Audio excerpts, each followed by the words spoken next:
we need to talk about more things. Yes, we do. Because can you explain it to me? Why? Because is it, Uncle Huck, that when the AEW program is on Wednesday night, we get the ratings on Thursday afternoon, evening, or whatever. But when that Thursday is a holiday, we don't get them for 5 more fucking days. We don't get on a Monday afternoon. And we've successfully dicked around on this program until they've been inseminated or disseminated, as the case may be.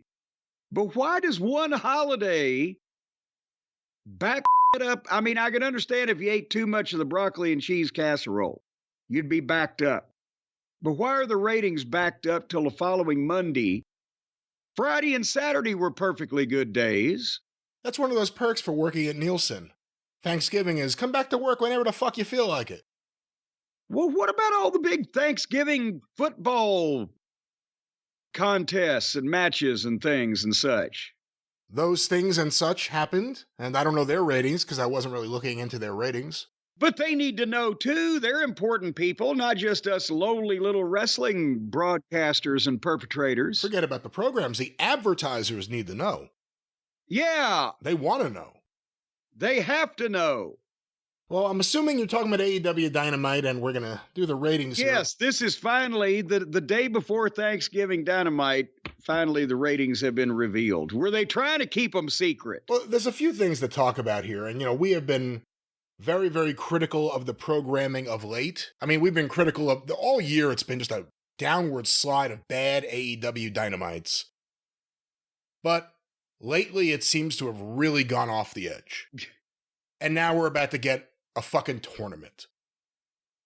So two tournaments. The girls' tournament is inside the other kind of tournament. It's funny. For a long time, it lasted about a year, I'd say. Whenever you criticized AEW, you started hearing one big thing back at you. Wembley! For a while, it was no matter what you say, no matter how critical you are, it doesn't matter. Wembley. They got all those people into London for that stadium show. You know what the new Wembley is? I'm waiting for you to tell me. 550 million! That somehow has become the justification for anything. Was the show bad? So what? They got 550 million. I'm not interested, and I think all the characters aren't working. Well, TBS gave them 550 million, so they're happy. And that's going to run out pretty soon as a argument. It seems to be the main argument for Dave Meltzer with everything. That and asking questions to answer questions in a condescending way. But 550... which was given to them in the midst of hemorrhaging viewers. Well, let me go ahead. No, you go ahead. You have a question. Well, I'm going to ask the folks out there, because we have a very intelligent and widely varied audience out there in the cult of Cornette. Anybody who's in the TV industry in a position where they would know this. But I got to think, Warner Brothers Discovery or any major network, they've got to be smart enough. Is there some kind of baseline, or have they just said, we don't care what happens over the next 3 years? This is the money you get, even if your ratings fall below 42,000. That's a good question. I mean, the other question is it even a signed deal, or is it still in deal memo? Because that was the last thing I had heard, was it was still a deal memo. Well, but even still, I mean, they're still above 42,000. But is there some kind of fucking trigger where, because things have fallen apart ratings-wise in the past, right? Or is there a negotiation of an early out for non-performance? I think that's the only thing they may have to worry about. If they gave them however much money and said, okay, and just we're trusting that in 3 years, since you've been on the air 5 years, you've lost half the audience you started with. So in 3 years, if you lose 30 more percent, that's trips the trigger. And as Dream Machine Troy Graham would say, Then it's going to be a graveyard digging in a coffin, buying long time weeping and family crying. So you know what the problem is? Right now, AEW, I mean, every wrestling company does, even WWE, you need exposure. And they're about to get a whole lot more exposure on paper when they're up on Max. The problem is, if people decide to check out the product right now, it's going to drive them off. It doesn't appeal to anyone. It's driving off their fans. But let's get to the ratings. I mean, we're talking around it and we'll get back to it. Okay, and speaking, by the way, they got to do some kind of tie-in Max month on Max with MJF. Well, MJF's still the Max! guy. MJF is still the guy that the executives on the television side see as like the biggest star in AEW. So there's something maybe to what you're saying. They got to do something like, okay, if they had some TV thing or something, or movie thing that he's doing now that he's an international yacht broker from Toulon, France. They get, well, on Max, we've got Max on the movie and the wrestling and Max. All right, what was the rating? AEW Dynamite on TBS Wednesday, November 27th, 2024, 8 to 10 p.m. On average, 536,000 viewers. Woo! A 0.15 in the key demo, which represents the lowest key demo number ever in Dynamite's normal time slot, and it's the lowest overall number just since November 6th.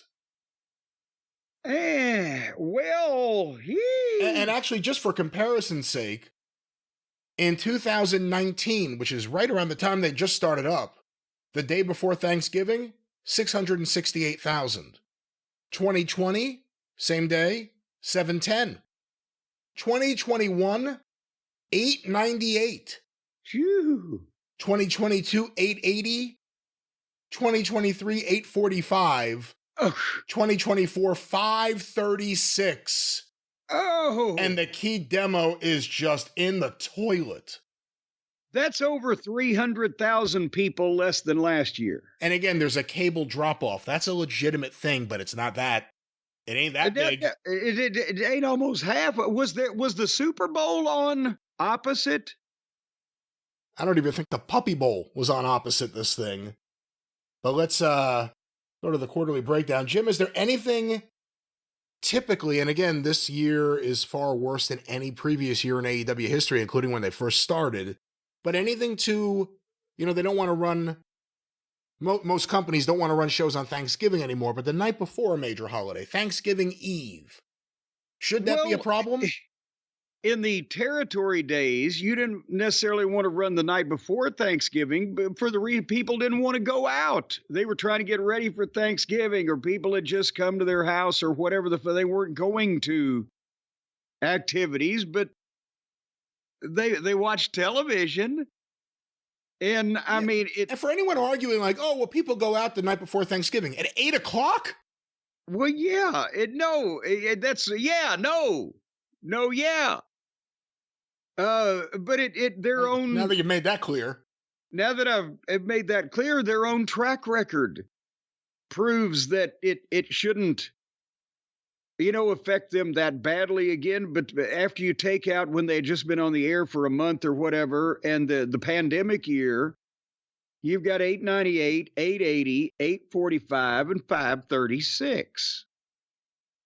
So more detail on who the culprits were, that instead of the death riders, the death ratings. And I believe this week they aired live on the West Coast, which should be a hit, but not like this. Again, like everything you could use as an argument for the drop, nothing justifies this level of drop, especially in the key demo.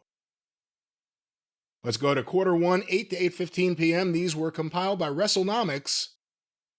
A full gear recap, the Hurt Business Live promo, and the start of Mark Briscoe versus Shelton Benjamin, 724,000 viewers. Okay, again, not the big numbers that they were starting out with for much of their run, but it's way above the average. Well, we go to quarter two, 8:15 to 8:30 p.m. The continuation of Mark Briscoe versus Shelton Benjamin with picture-in-picture. And the Mercedes Moné ramp promo. Oh, boy. Only the start of it, though. 588,000 viewers. Oh, that's 136,000 people in the first 15 minutes. Mercedes is good, but can we give her credit for all of that? But again, the other thing is we've always talked about the real number of people that are actually tuning in to start the night with AEW is more than likely what's in the second quarter, and it's 588 here. It's also worth mentioning this is the first Dynamite after the pay-per-view, isn't it? Yes, that's why they had the full recap of Gear. the full Gear recap at the start of the program. It was the TV show after the big pay-per-view where the fucking rotten heels beat shit out of all the feckless baby faces. Well, we go to quarter 3, 8:30 to 8:45 p.m. The Mercedes Moné Camille ramp confrontation, a recap, and the start of Chris Jericho versus Tomohiro Ishii. Oh boy, oi, oi. With picture-in-picture ads. 520,000 viewers. And another 68,000 bite the dust. Now they're down 204,000. Well, we go to 8:45. That first 15 minutes is going to do wonders for their average by the time they get finished with on this sinking ship. Hey, you know what else? No overrun's going to help them this week because the overrun would have dropped off a cliff, but we'll get there. Yeah, that's right. There was no overrun because of the college basketball. It was actually important rather than Modern Family, which was a rerun. Quarter 4, 8:45 to 9 p.m. The continuation of Jericho versus Ishii. The Swerve Strickland Max Caster backstage angle. An ad break. And the Hangman Adam Page, Jay White, Death Riders live angle, which ended with Jay White being choked out by a woman. 508,000 viewers. Ooh. So they couldn't, they had seen the chops, and that wasn't going to keep them, and then they get to the death slot of the Death Riders, who are death to the ratings, and now we're on the verge of hitting 400,000 unless they get a bump from the 9 o'clock hour. And typically they do. And that's always the opportunity. People are going to check out what's going on at 9 o'clock. I don't know how big the audience will be. It'll fluctuate, but that's your chance to win people over and try to keep them for the remainder of the show. 9 to 9:15 p.m., quarter 5, the big 9 o'clock hour. Claudio Castagnoli versus Ricochet with picture-in-picture ads. 532,000 viewers. Aha! So they got another 24,000 people to come in and check them out. Are they going to hang on to them? Well, that's the problem. If you came in to check out what was on and you got Claudio versus Ricochet, I think this is what happens. 9:15 to 9:30 p.m., quarter 6, continuation of Claudio versus Ricochet. The Don Callis Kyle Fletcher backstage promo, and the Adam Cole Undisputed Kingdom Kyle O'Reilly confrontation with MJF's video, followed by an ad break. 479,000 viewers. Oh my God.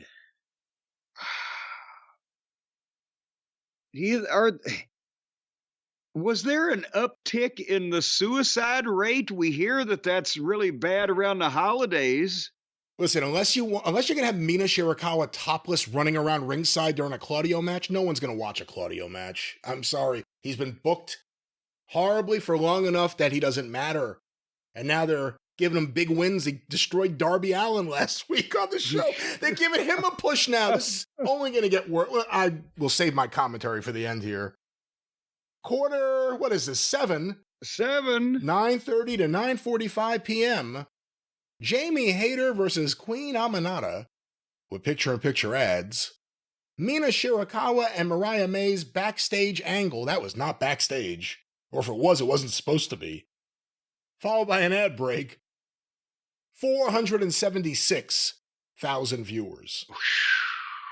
Well, at least they just about held what they got. Well, what they got is quarter 8, 9:45 to 10 p.m. Again for the big Continental tournament. Brody King versus Darby Allin with picture-in-picture. And then Brody King's confrontation with Claudio, 461,000 viewers, 167,000 in the key advertising demo. And again, there's no overrun. If there was an overrun, they may have come close to 400. Because this was a bad show, and everything was driving people away, and they're too stubborn to understand that. I'm just trying to, I'm needing a pen and paper to do the math. They lost 263,000 viewers from start to finish, what's 263 times 3? Wait, hold on. I was doing different math. Now I fucked it up. Shit. Oh, now don't blame me. I was about to. What do you want to know? Well, I didn't want to ask you a fancy question. I'm just saying, isn't 263 times 3, they lost more than 33%, a third of their, or how many percents did they lose? Just do the math. Well, hold on. I was doing this math. Let me finish doing this. Well, when you do your math, then you do my math. What are you? I'm banging a calculator. What are you audience? What percentage of this audience did they lose? He's punching buttons. The true number, taking out the first quarter, 509,000 is the average. Ouch! Even worse. And now do my math. What is your math? What was your question? My math is, what percentage of the people that they started with did they lose? They had to have lost 35 to 40%. Okay, hold on. So that would be... and the final number was 461. They lost 63.67. Oh, no, excuse me. That is what it is. That is... So they lost just under 37% of the audience. 37, as Luke Williams would say. Boy, howdy, if that was a stock, the CEO would be jumping out of the window, wouldn't he? But 550 million. 550 million. That now defends all the bad stuff. That's the defense. Because we're supposed to be concerned with Tony Khan's checkbook. If you're Tony Khan, here's a couple of the problems. Tony Khan will never acknowledge that he's the problem. So you just have to realize it's baked into the cake. You're going to have to deal with a booker who doesn't understand anything about booking. And this is with now 5 years of experience. He hasn't learned a fucking thing. And he doubles down. He's worse now because he's lost the people that were trying to control him. But Tony ain't going to change. So that's baked in. How's Tony going to get the balls to tell Jon Moxley they can't keep doing this? That's the other problem. This Jon Moxley shit. We've been talking about how bad it is. The public agrees. Nobody wants to see the self-indulgent shit that Jon Moxley fantasizes about. So is Tony Khan going to be able to tell Jon Moxley without Moxley walking out that they can't do this anymore? But would that be a bad thing? Are we going to wait until the elite can come back and that's going to be the thing they think is going to save the company and save the ratings? Omega, who, let's see if he can work 2 matches in a row without being out again. In Japan. With the Young Bucks against Moxley and Claudio and Pac and Wheeler Yuta? There's no hope. I mean, the key to the whole thing is if Ibushi's ready to go. Oh my God! Because they're going to need some backup. If they got him, then maybe they can take him on. You thought Tony had a lot of staff. Wait until he has the staph infection. You'd have physical cripples versus mental cripples. There's nothing on the horizon that's going to save any of this. It's really bad. They ignored everything that people like us said because we were haters, as they put it, for a long time, about them not developing stars, the booking being awful, no one getting over, just the matches not really helping anything other than making a few fans happy. One thing after another, and look at the state of the company. They've got $550 million. When is that going to become the story? Holy shit, David Zaslav, while tanking his company, gave this sweetheart deal to a television program that should be good, cheap content that's in the middle of hemorrhaging viewers because the head of creative who owns the company, so it's never going to change. It's impossible. This is going to keep going down, and they're going to move the max. So I think the overall number will probably go down, and I don't think that's going to help anything. The more people see of AEW right now in its current state, the less they want to see it again. So they got stadiums to fill. Well, one, I guess, coming up. Well, not to fill, just to run. But yeah. The WBD people, the VD people, whoever the Warner Brothers Discovery Max people, whoever owns this guy, we're going to track it down to find out Howard Hughes is still alive and he actually owns everything behind the scenes. But they also can figure out, because they do it over on the cock all the time, how many people watch their stream, right? They have the technology to do that. Oh, yes, they do.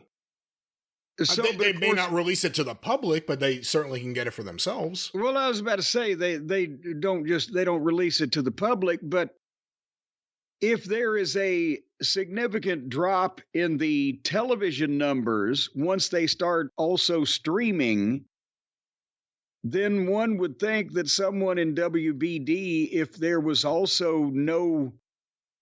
they were dropping instead of gaining, if they weren't making up in the streaming what they were doing on television, one would hear rumblings of that after a while, wouldn't it? If it was a bomb, a stinker, a turd in a punch bowl, one would think that would have to start getting out. Listen, AEW has always been one bump to the left of a scandal. You know what I mean? Like one guy taking the bad bump that injured them the wrong way and they're dead. And back then they at least had some mojo, some power behind them.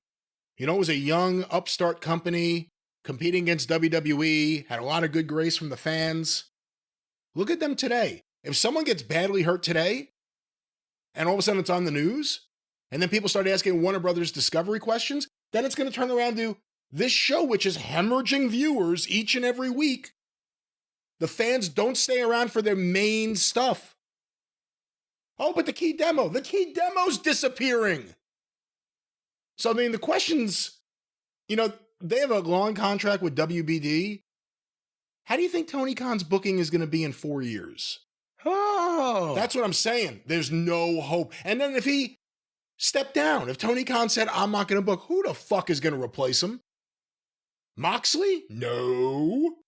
Bryan Danielson? Oh, God, no.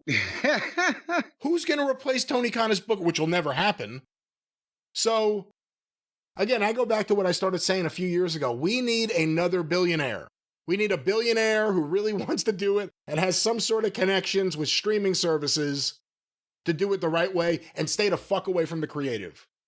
Well, Tony Khan has lost his opportunity. Let's face it. He's got the money, but he's got the money. That's the new thing. All of a sudden, we're supposed to look at it like it is a capitalist thing. Tony's got the money, so he won. Hey, who cares if it sucks? 500 million, 550 million, excuse me. And that's what I'm saying. You're not going to get another billionaire that wants to do this right, because nobody that wanted to do anything right particularly would have spent as much money as Tony spent to get to this point, much less how he's got to this point. So, and then another billionaire would have to compete with this billionaire who is not in any way mindful of what the fuck he's doing as far as business. He don't want to hurt the boy's feelings, and he wants to collect his roster. So if he's already driving the WWE salaries up, allegedly or potentially, then he would drive it up for anybody else that wanted to get in this goddamn business and do it right. So with it, that's why I'm saying we're stuck with this. And that's why I was offended at the start. We're not going to get a second chance. This is the ultimate end of taking a message board dork from 15 years ago and giving them a wrestling company. Just because you read the Observer, or in this case, just because you have direct access to Dave, doesn't mean you'll ever figure out what you're doing. And Tony, again, he's proven it now. He has no idea how to do a good wrestling show or to build an audience. All he can get credit for is he knew how to get a bunch of money out of Warner Brothers Discovery for a bunch of content that, again, is losing viewers every week. And that's the state of AEW.